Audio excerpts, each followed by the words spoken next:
Inflammation is such an important question. In any place you see pain, there's inflammation. And inflammation, in my book, is really repair gone wrong. The body's trying to repair itself. It's tearing down old tissue, but it doesn't have the nutrients to finish up, or it doesn't have the biochemical environment to finish up that repair. So the breakdown goes on and on and on, and this becomes chronic inflammation instead of just a temporary healing inflammation.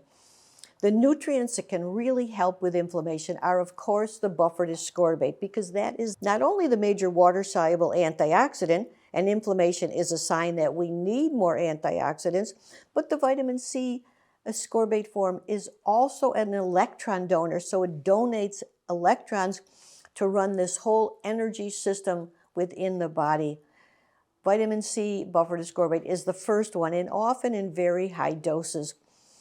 The second one, of course, is quercetin, which is the best-known plant flavonoid.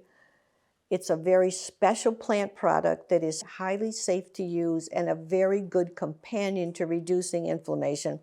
And then, of course, there's a whole string of antioxidants like CoQ10, like selenium, like magnesium. All these are important for reducing inflammation.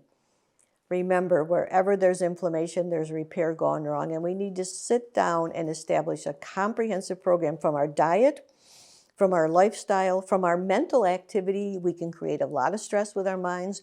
We want to de-stress everything and re-nourish everything so that we can finish the act of repairing the body, which is started by simple inflammation. For my nutrient protocol for inflammation, comment inflammation and we'll send it to you.